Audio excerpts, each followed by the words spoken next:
Okay, hi, it's Sunday night and I've started reading Carol Ann Duffy's Sincerity.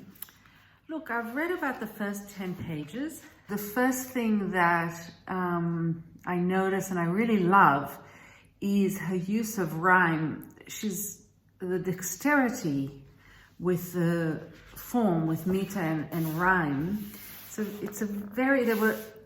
in almost every poem so far, I've had a moment where something just sounded so good. And I thought to myself, but is it a rhyme? Isn't it a rhyme? And I went back and I saw, you can see how she plays with words. I'll give some examples later. So on the one hand, I can see, the craft of, a master poet. On the other hand, I'm not really feeling a lot. It's more of an intellectual exercise for me in seeing, how did she do this? How did she do that? But interestingly, I'm not feeling a lot. And then when I am, there are a couple of poems that I think are meant to get you in the feels, and I'm just not. And the title Sincerity, I can maybe see that she is actually taking it seriously. I thought maybe there'd be an ironic take on sincerity, which I guess is what I was hoping for. I tend to be cynical about I think if you're going to do sincerity, I think you really have to go and do sincerity full on without worrying about people will think you're anti-intellectual and that you're facile. I think Ada Limon does sincerity brilliantly. You're going to be feeling things in spite of yourself, in spite of the fact that you perhaps don't see even half as much craft in Ada Limon as you do in Carol Ann Duffy. Frankly, I think when it comes to sincerity, I'd rather read Ada Limon. In particular, there was a poem called Empty Nest about a child who, leaves the home of a certain age, and then the parent left alone in the house. And, that should be the kind of family that exactly, I'm in that group. I'm your reader for this. And I felt that it was really very superficial. Now, that might just be because I have a different, much more ambivalent view of parenting. And, maybe I'm not the kind of parent that is represented in this poem. It feels extremely autobiographical. I know Carol Ann Duffy has a daughter, of that who is of that age. But, when you start the poem, "Dear child, the house pines when you leave. I research whether there's any bird who grieves over its empty nest." So I'm very busy in these lines thinking about the way she plays with leave and grieves. I mean, I love that so much. And dear child, the house pines, the long I sound. I mean, it's beautiful, but it affects me intellectually. It affects me from the craft. But I just don't think a parent, talks like that to their child. I think I can already see that Carol Ann Duffy is going to bundle poems that have similar subject matters together. Her political poems, and in this case, poems about her feelings as a mother. Because exactly following Empty Nest is a short poem called Dining Alone in Orta. So I looked it up, it's somewhere in Italy. And again, it's about being, childless. I think to me that poem spoke a bit more. But again, I'm much more intrigued by the play in the poem with the letter O, dining alone in autumn. And then when she later has the lines, alone as stone, ovum, from before content, constant, it feels nothing, zero, naught. It's regard the endless absence of thought. The sounds of the O's and simply the way the O's look on the page, I do think she's definitely playing with the idea that she feels like she's left with nothing. And the very last couplet, through the evening, more alive, more richly colored than the day, and someone childless, footloose. Now there's 4 O's in footloose, and it just stands out. 0, 0, 0, 0. Left all alone, there's nothing. Footloose, I'm supposed to be, free to travel the world. Here I am, but I'm dining alone in this beautiful Italian restaurant. It's not really doing it for me. It really isn't. I admire it a great deal, but it's not doing it for me. The very first poem that she starts off with, Clerk of Hearts. Oh, I mean, don't you just love that title, Clerk of Hearts?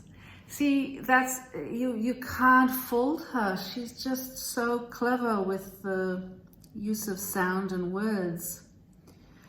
As they step from the path onto the boats, I am there at my place under the trees, listing the categories, humility, shame. Trees and categories. You see, I wish I could have come up with that, because I would have been so happy. And she doesn't rhyme. Trees is the last word of the second line. Categories is in the middle of the third line. It's really not obvious when you read it at first. And here I think, the way I read it, this is a very open poem, the first one. And I think she's saying something about herself as a poet. And maybe, as a poet laureate, she's a clerk of the hearts. And then the second poem, The Rain, is clearly mourning the loss of her parents. And that is actually, now that I think about it, I did feel very strongly. She does something there with the rain and the idea of, let me find it for you. Grief is personified as a relentless biographer,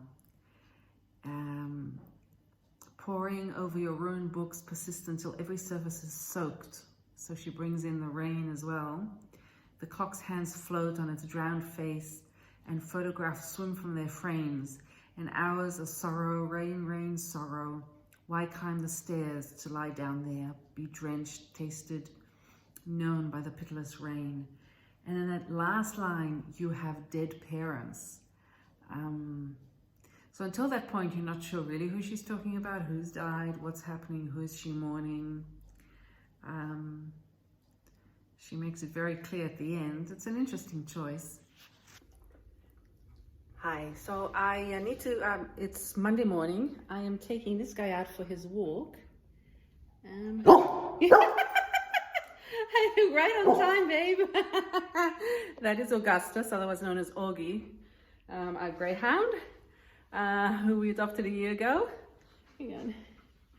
You're so sweet. You're so sweet. Yeah. But I did want to quickly say a couple of things before I forget. As far as the book, I've read another sort of 10 more pages, 10, 15 more pages. And I'm beginning to see what it is that Duffy's doing. As her last book as poet laureate, she's definitely trying to get everything in. So there's a little bit of the personal, and there's quite a few things that are politically motivated, and then generally she's commenting about her role as poet laureate. So when you see it in that context, it really makes much more sense. I will say there have been a couple of poems that show that she thinks about animal rights and is a supporter of animal rights, which and I found those poems, especially there's a poem Io, which brings in the idea of, you know, cows into the myth of Io, which, you know, politically I found interesting, and, you know, it's a really sound poem.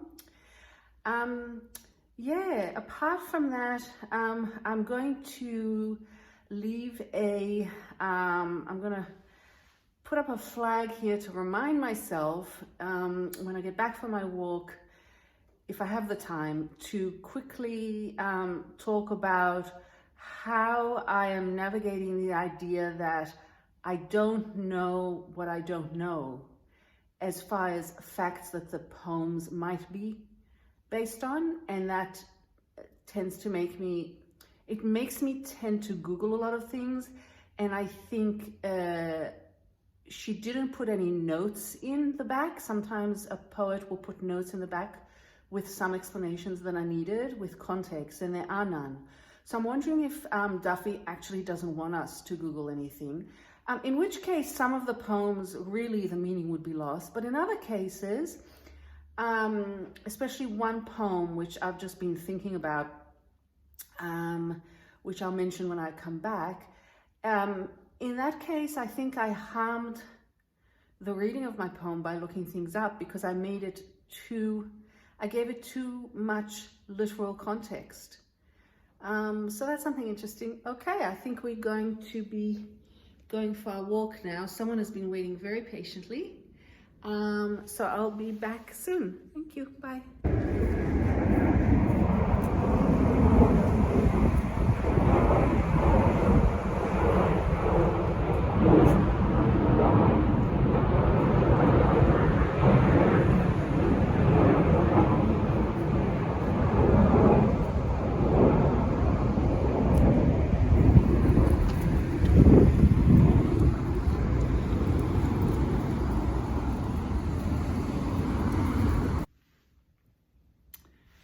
Okay, hi, we're back from our walk, and I've even taken my jacket off because I don't want to forget what I was thinking about.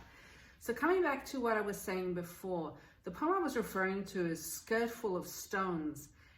It talks about, it starts like this: livid, running to brain the giant, the stones fell from my skirt, and I crouched in a circle they made. And then further on, she says, wow, wow, unbelievable, a stone calf birthed from its cow. And I really made the mistake, possibly, of thinking, I just thought, I'm sure she's referring to something that I don't know about. I'm ignorant about something about this. Is there a stone circle? Is it sort of like Stonehenge? And I couldn't quite get the stone calf birthed from the cow. Now, I went with my hunch, and I did find that, you know, there's a skirt of stones in England. I forget where it is, somewhere in England, and there is near there a particular pair of rocks, one huge and one smaller one, and it's called the cow stone and the calf stone. Now, okay, so have I added to the meaning of the poem, or have I subtracted meaning? And personally, I think I subtracted meaning, because I didn't trust myself. Look, the poet has decided not to put notes in. She could have put a note at the back. Number one, I wrote this when visiting the skirt of stones in so-and-so, you know? So if I don't think about okay, so this is where the sincerity, I guess, comes in. I mean, or maybe not necessarily sincerity, but anyway, truth. Okay, it's true that these skirt of stones exist. It's true that there's a calf stone and a cow stone. But this poem is not, it's a very short poem. This poem is not about the stones. It's not about that place. It has nothing to do with that. She's using an image, and she wants you to see that image as is in the text. And what I did was, because I couldn't deal with the unknown, I couldn't deal with the difficulty of that image. A stone calf birthed from its cow was such an image that I couldn't pin down immediately. It irritated me. Oggy, we're on film now. Okay, thank you. So, so I went and Googled. Now, look, that being said, the poem on the other side, right here, is What Tennyson Didn't Know. And it's about Queen Victoria, and it's about her love affair with, was it John Brown? I'm not sure. I don't know anything about Queen Victoria. I don't know very much about Tennyson. I don't know about John Brown. I mean, it would be silly for me not to Google that, because I wouldn't understand the poem. But with Skirt Full of Stones, that was a mistake. And I think, well, in my opinion, it was a mistake. And I think this is an important lesson for me. I'm flagging it for myself, like, I'm really talking to myself more than to you. I'm thinking to myself, sit for a while with the difficulty of a poem, and don't jump in to look everything up and find a quick, easy answer. And I think that's a really good take on it. Another thing that, while I walk a lot with Augie, and while I walk, I think a lot. It's a really good time for thinking when you walk. And I was thinking about the poems. I haven't read the whole book, of course, but so far they've been, I think, at least 3 poems that have the poet, Duffy, referring back to her role as poet. And sometimes specifically as the poet laureate. Scarecrow, another very short poem.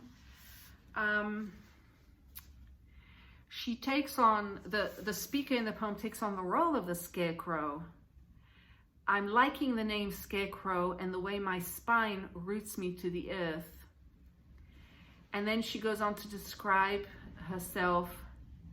I am girl, maybe boy, under this stuffed shirt, this stovepipe hat, field poet, dirt poor, solo.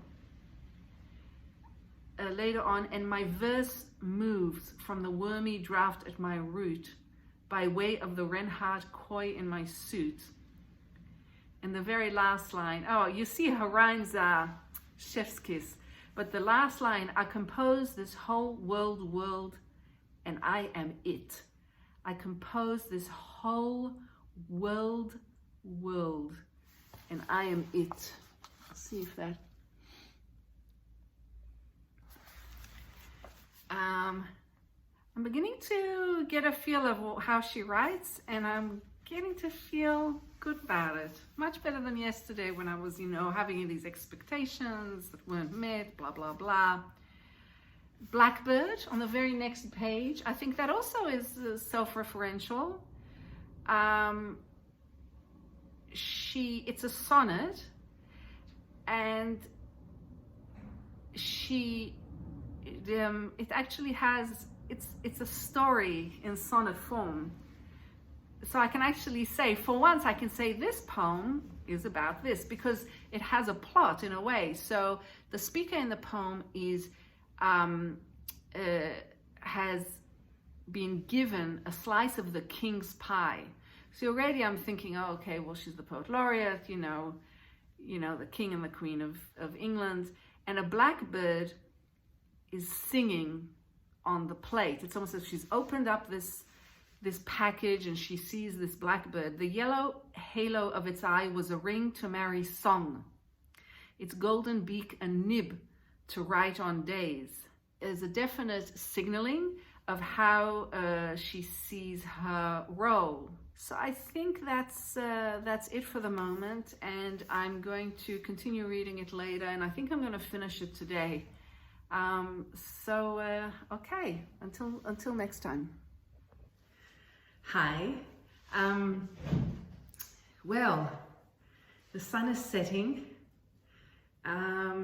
What you see is a reflection of the setting sun through my back glass doors, French doors. It's a very windy day, and so I think what you're seeing is really the shadows of the trees and the leaves as they're moving. Don't know how long it'll last, but it's such a beautiful, I wouldn't have noticed it if not for, deciding to record here today. So I just finished this book.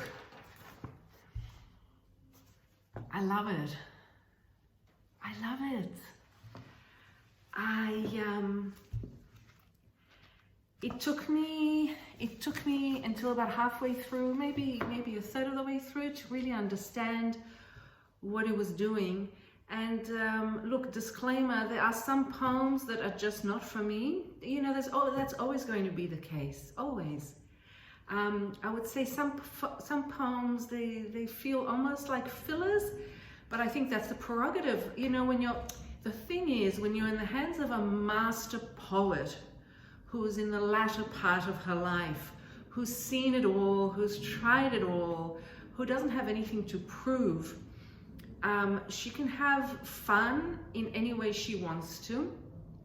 And it says something about her personality, I think. You know, like there's one poem which is simply about her father's middle name, and it's called "In Which I Laugh at My Father's Confirmation Name. The back of his hand, then a week doing the dishes. So Aloysius." So, you know, that's the poem. But apart from that, and another disclaimer, there are at least two poems, I think there's two poems basically, not more, that are really sort of in poems for people who really know poetry. So if you really know modern poetry and you like that sort of thing, you're going to get a wonderful thrill out of Auden Comes Through at the Seance, because it sort of repeats your mother is, you know, so she's trying to, you know, connect with her mother, and each line describing what her mother is doing or thinking is from a well-known modern poem, some American, some British. You know, I've had the privilege of some education in poetry, but it annoys me that someone can't just pick up the book and understand it. It would be nice, why not put notes in at the end to, you know, to say, you know, these lines are from these poems, so that people can kind of see what she's doing. Otherwise, you know, you might spend half an hour trying to understand this poem, and you're not going to, because, you know, it's an in-joke. Apart from that, I really enjoy getting into the mind of this older woman, a grown-ass woman who knows her craft, who thinks deeply, but isn't trying to prove that she's better than the reader or that she's clever. She's going to use colloquialisms when they fit, and she's going to embrace personal things in her life that are often things she looks back on. And as you read the second half of the book, there are several poems that manage to explore, in a way that was really moving to me, what it's like to think of other realities where you might have made different decisions. She talks about making a decision while thinking about her parents on a beach, and how this poem Roundstone is that one, and she says, I deciphered my mother's advice from the sea's lisp, its wheeshed. As I crossed the line in the sand, some lover had scored through a heart. And you know, when you get to a certain age and you realize how much your parents helped you with decisions that you made, you know, talking to them about, well, what should I do about this lover? You know, what should I do about my this friendship when it comes to making decisions? I really enjoy that. There's no dumbing down. It's not simplification, but it's certainly poetry that welcomes you and doesn't hold you at a distance either. There are a few poems that reference Christianity. I don't know much about Christianity. So rather than doing a whole exploratory Google, I read them for what they were and moved on. It didn't matter to me. I see now that she also has several poems about her travels. And I like her personality when it comes to cynicism. She's somewhat cynical about travel, which I can appreciate. And then she also has a poem about hills, you know, and how people, you know, travel to walk up hills. And she's just sitting in the pub with her beer, watching them go off. And she's going to get the photo on her phone. Isn't it amazing, the view you can see from the hill? And that fun, cynical aspect of her personality that comes out here is something I can really relate to, actually. There's the political side, which I can also relate to. She has several scathing poems, about one about the ex-ministers, and a couple about Trump that are very entertaining. In fact, there's one poem called Swearing In, where she just has these epithets, really. And I'm sure that when she reads this in public, it gets a huge ovation. You know, it starts off comb over, thatch fraud, rug rogue, lackalout, Twitter rat, tweet twat, tripe gob, muck spout. She manages to rhyme shite louse with White House. So there's a lot of fun to be had. There's a lot of serious stuff to sink your teeth into. I would say well, I don't really have a favorite. I do like that Skirt Full of Stones that I spoke about before, but there's another poem called The Monkey, which intrigues me. It's not difficult to read, but it sort of gives you an image that's very surprising. I think that's what it is. There's certain surprises to be had in The Monkey. So then, of course, there's the very last poem. And now, from what I know or read, usually the titular poem, so the book is called Sincerity, so the poem Sincerity would usually be somewhere in the middle of the book. Here it's in the very last place.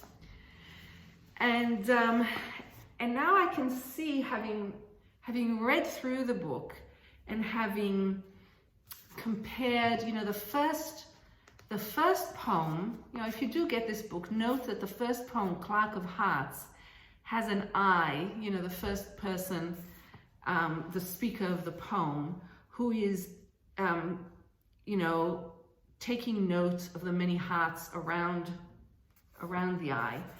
And then the I returns in Sincerity as just by itself. And I can see that this definitely is Duffy's au revoir, really, to her position as a poet laureate. It's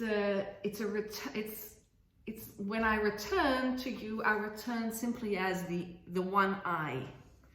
I'm no longer writing as a representative, and it was interesting to me to see that she did that. She starts, so I stand still, quiet as a soul. And I won't continue, but it is a good poem to finish off on. I often wonder, who are the poets writing for? When they bring out a book, you have this book, it's an object. Who do you have in mind to read this? And being poet laureate, I realize she's trying to really please many different people. And I think she probably does a very good job in this. I mean, I am, you know, I'm not British. I have never read her before. I have, you know, limited knowledge. And yet I felt welcomed to the book. And of course, no poetry book is going to hit the mark with every poem, but I have definitely changed in my view of it from when I started to when now I've finished. So I'll see you next video. I think I'm going to next read Lurex by Denise Riley, which will be very interesting because she's also British and she's also, you know, I think she's a few years older than Carol Ann Duffy. And then we'll go to some younger poets. Yeah, so I'll see you next time. Bye.